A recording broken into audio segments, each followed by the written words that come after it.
this episode, we're going to take the mystery out of how the exam experience works so you can walk into it calm, prepared, and focused on thinking clearly instead of worrying about logistics. Many first-time testers feel stress not because the material is impossible, but because the rules and flow of the exam are unfamiliar, and unfamiliar systems create extra pressure. When you understand the format, what scoring is trying to measure, and how proctoring changes your behavior, you stop treating the exam like a trap. You start treating it like a structured conversation where the exam is asking you to make solid incident leadership choices under constraints. We'll also talk about open book tactics, because open book does not mean easy, and it can actually make people slower and less accurate if they rely on it the wrong way. The goal is to help you build a practical approach that makes the exam feel predictable, even when the questions are challenging. First, it helps to define what exam format really means at a human level, because beginners often think it's just whether questions are multiple choice. Format includes how questions are presented, how much time you have, what tools you are allowed to use, whether you can go back and change answers, and how the whole session is monitored. Even if every question is multiple choice, the experience can feel very different depending on whether you're testing at a center or in a remote proctored setup. Format also includes the way questions are written, because an exam that tests leadership tends to use scenario language, trade-offs, and best next step decisions rather than simple vocabulary recall. That means you should expect questions where multiple options sound plausible, and the real task is identifying which option best matches the role of an incident leader in that moment. When you prepare for format, you are really preparing for the rhythm of decision-making the exam expects. Now let's talk about scoring in a way that reduces confusion and keeps you focused on what you can control. Scoring is the mechanism the exam uses to decide whether your answers show a safe and reliable level of competence for the certification's goals. It is not a personal evaluation of your worth, and it is not a measure of how many obscure facts you can store in your head. A leadership-focused exam is often designed to reward consistently good judgment across many situations, because incident leadership is about being dependable under pressure. That means one tricky question does not define your outcome, but a pattern of weak decisions can. Practically, this should push you away from emotional reactions like panic when you hit a hard item, because the scoring system expects that some questions will feel difficult. Your job is to keep making the best decision you can with the information given and move forward. A key part of mastering the exam is understanding how proctoring affects your behavior and your environment. Proctoring exists to protect exam integrity, which means you should expect rules about what you can bring, what you can access, and how you can move during the session. Even when rules feel strict, the best mindset is to treat them as part of the exam structure rather than a personal obstacle. If you are in a monitored setting, your space, your desk, and your materials will matter, and anything that looks like hidden notes or unauthorized devices can create problems. That is why you want a clean environment, a simple plan for allowed materials, and a calm routine that does not require improvisation. Proctoring also changes how you manage stress, because fidgeting, looking away, or repeatedly reaching for things can be misread as suspicious. You want to practice stillness and focus, not because you are doing something wrong, but because you want the smoothest possible session. Because this exam is described as open book, the biggest mental shift is understanding what open book is actually for. Open book is not meant to replace learning, and it is not designed so that you can look up every answer as you go. Instead, open book is usually intended to mirror real leadership work, where you are allowed to consult references, policies, and notes, but you still need to know what to look for and when it matters. In an incident, you do not have time to read a whole binder from page 1. And in an exam, you do not have time to search endlessly for a perfect quote. Open book works best when you already understand the concepts and you use your materials to confirm details, clarify a term, or quickly verify a nuance. The exam is still testing your judgment, and judgment cannot be outsourced to a book. If you go in expecting to rely on searching, you often end up running out of time and second-guessing yourself. To use open book effectively, you need to treat your reference materials like a well-organized toolkit rather than a library. A toolkit is arranged for speed, with predictable locations for common items, and you know what each tool is good for. The mistake many beginners make is bringing too much, because they confuse quantity with readiness, and then they waste time flipping and scanning. A better strategy is to bring fewer materials that are tightly aligned with the objectives and that you can navigate quickly. You want clear structure, consistent labeling, and a mental map of where key topics live. That way, if you decide a lookup is necessary, you can do it in a short, controlled burst and return to the question with confidence. Open book tactics are really time management tactics, because every minute spent searching is a minute not spent answering. The next concept is timing, because format and open book only help you if you manage your time like a leader under pressure. Many people assume they will have plenty of time, and then they spend too long on early questions, especially if those questions feel familiar. A leadership exam often includes items that look simple but hide a subtle trade-off, and those can quietly consume your time if you overthink them. A healthier pattern is to keep a steady pace, answer what you can with confidence, and mark difficult questions for review if review is allowed. That keeps you from getting stuck and helps you maintain momentum, which reduces stress.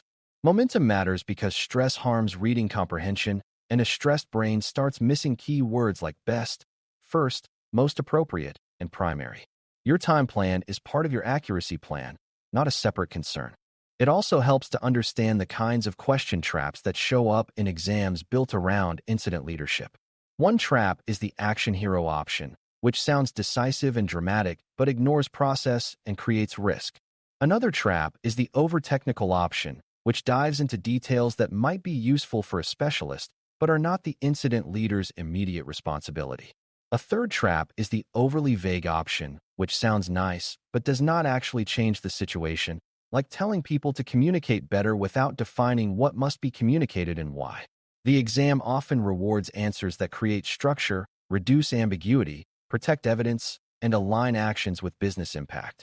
When you see options that skip those fundamentals, they are often wrong even if they sound impressive. Learning to recognize these traps is part of mastering format, because it is how you interpret what the question is trying to test. Now let's talk about what it means to review answers, because the ability to go back can help or harm depending on how you use it. Review is useful when you have new insight later, when a later question reminds you of a concept, or when you realize you misread a key phrase. Review becomes harmful when it turns into endless second-guessing, where you keep changing answers due to anxiety rather than evidence. A simple discipline is to only change an answer when you can clearly explain why the new answer better matches the question's intent. If you can't articulate that, you are probably reacting emotionally, and your first choice might be more reliable.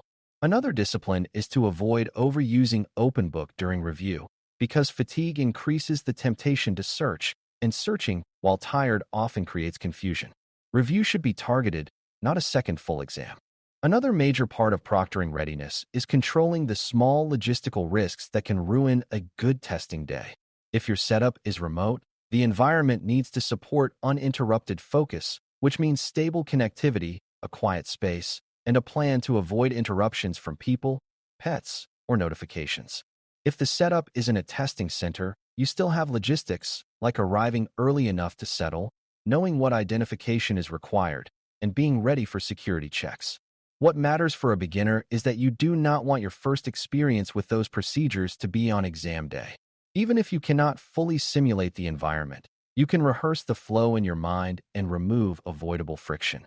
The less you worry about the container, the more mental energy you have for the content. That is not a minor detail, because cognitive load is real, and small distractions can cause big mistakes. Open book tactics also include knowing when not to look something up, which sounds strange, but is one of the most powerful skills you can develop. If you know the concept and you have two reasonable options, searching might make you doubt yourself, especially if you find a phrase that seems related but doesn't actually answer the question. The goal is not to prove you are right with a quote, but to select the best option based on the scenario and the role.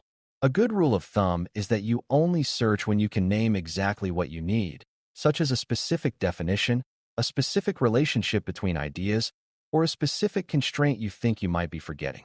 If the need is vague, searching will probably waste time. A leader does not call a meeting just to feel busy, and you should not open a book just to feel safer.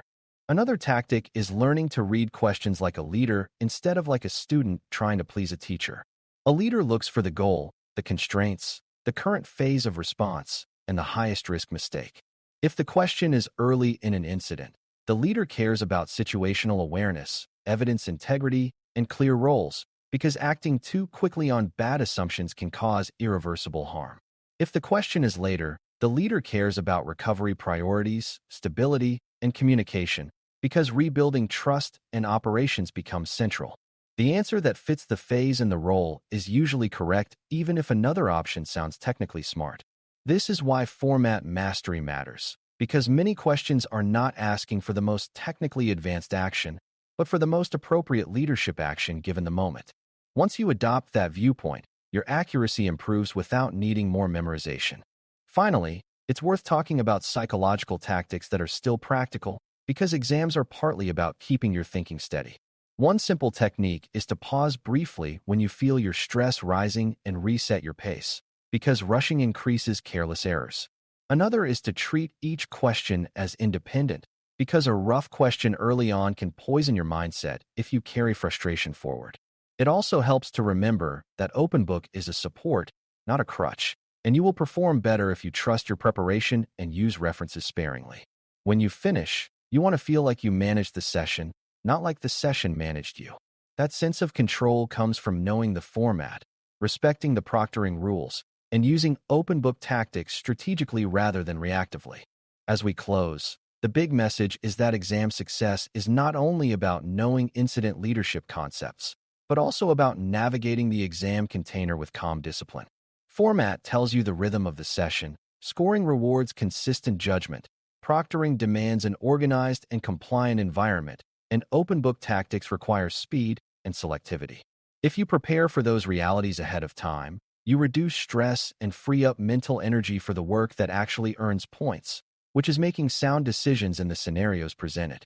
The exam is designed to see whether your thinking aligns with dependable incident leadership, not whether you can perform miracles under pressure. When you bring a steady pace, a clean setup, and a smart relationship with your references, you give yourself the best chance to show what you know.